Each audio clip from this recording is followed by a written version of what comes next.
Ago, agere, egi, actum. To do, to drive, to manage. Even in one Latin idiom, ago gratias, to give, as in to give thanks. This do verb does a whole lot. Consider in how many different ways we use the form act in English, and consider how many words in English have to do with agency or agent, which we get from the present stem. There's a lot going on with this verb.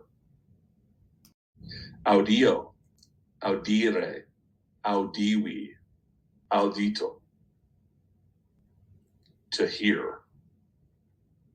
Audio is the audio of video's video. Our words video and audio come to us straight from Latin. The seeing and the hearing is something that we'll rarely find difficulty in translating. Cupio, cupere, cupivi, cupitum. Here I always remember Cupid, Roman god of love. Love, in this instance, is the type based in desire. The verb cupio, cupere describes a desire for something. Yes, you can love a cheeseburger. Curo, curare, curavi, curatum. To care for. You may see cure in this verb, and you're right to do so. Curing involves a kind of caring. And caring is what this verb is all about. Consider the curators who care for things that you might see in a museum. Deinde, then, or next.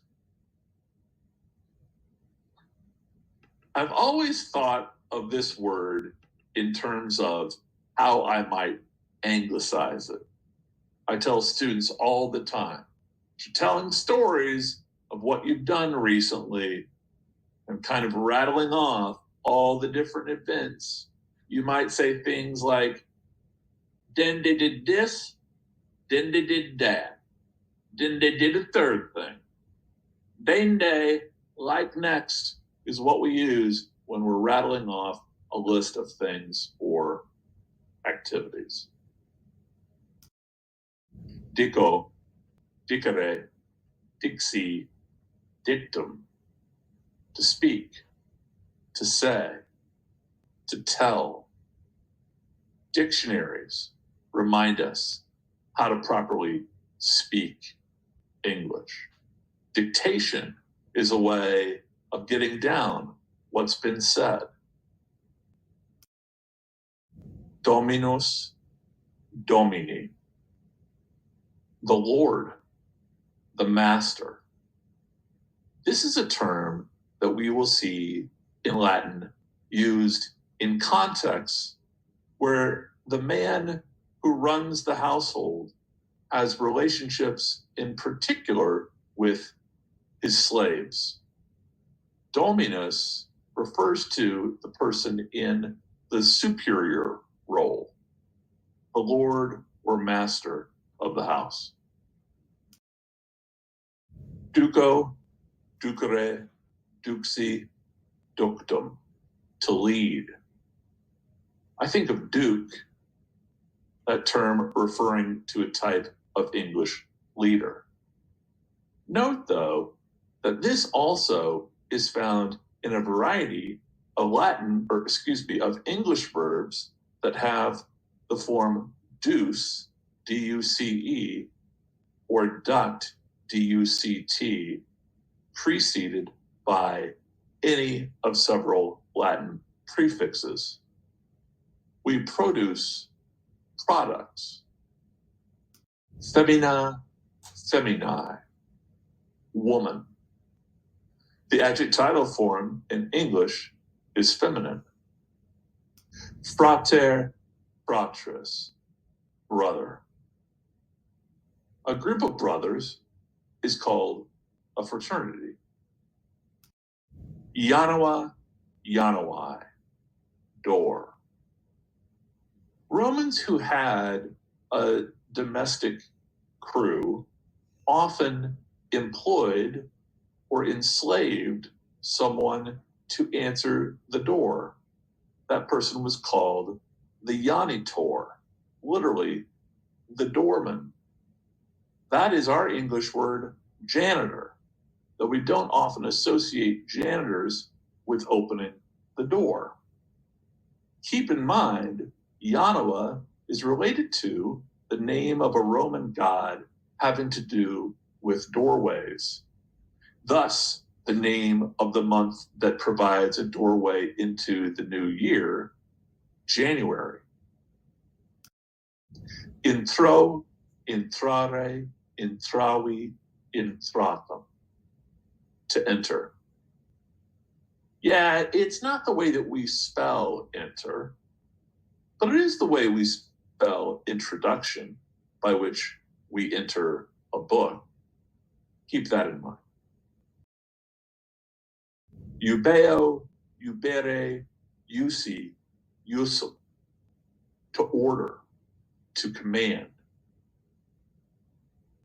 Just as Latin nouns can produce cognates and derivatives via different stems that they have, so too can Latin verbs generate cognates and derivatives based off their stems.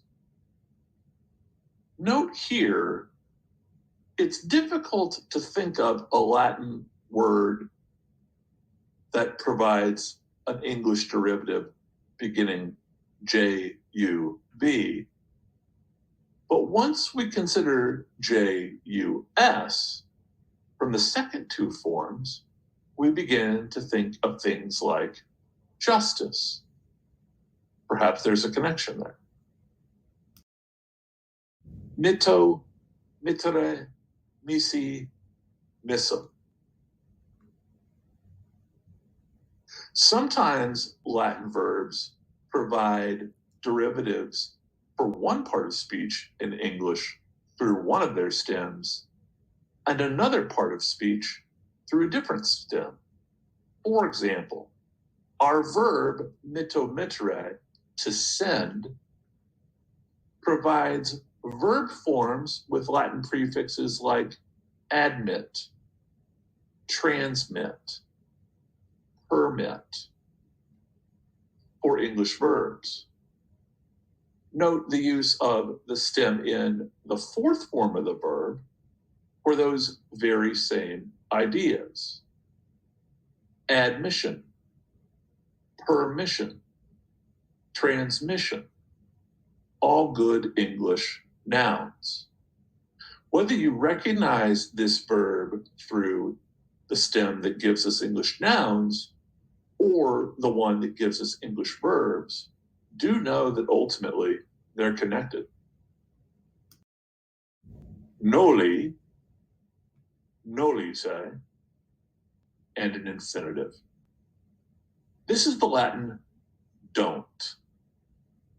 Different from English, we can tell whether the person commanding is addressing one person or multiple people with their command. The difference, the suffix te. Noli, followed by just about any Latin infinitive, will tell one person, don't do something. Noli te will tell a group of people not to do something. Notice, it's not the verb that the command is about that changes. It's always in the infinitive. It's the number of people who are being commanded that changes with an addition of the te suffix.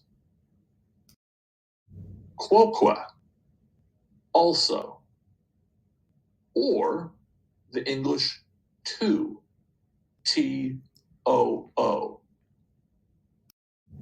Rego, regere, rexi, rectum. To rule. Note the king's sword in the picture. The sword is straight. The sword provides a good metaphor for the king's priorities in rule. He wants to keep everyone in line, just like a ruler does when we measure. Our two rulers in English, the one who governs and the one that measures, are related, as they are in Latin. Things that are ruled are made straight. You'll see that popping up in all sorts of contexts as you find these roots in Latin and in English. Venio, venire, veni, ventum. To come. Venio, venire is a verb in English and in Latin that takes all sorts of prepositional prefixes. Those prepositional prefixes will help us know the direction from which or to where the coming is happening. Thus, we'll find all sorts of different combinations, both in Latin and in English. This is why it's so important to familiarize yourself as soon as possible with as many of the Latin prepositions as you can. They'll help point you in the right direction. Villa, villi, house or home. Until next time, Wale.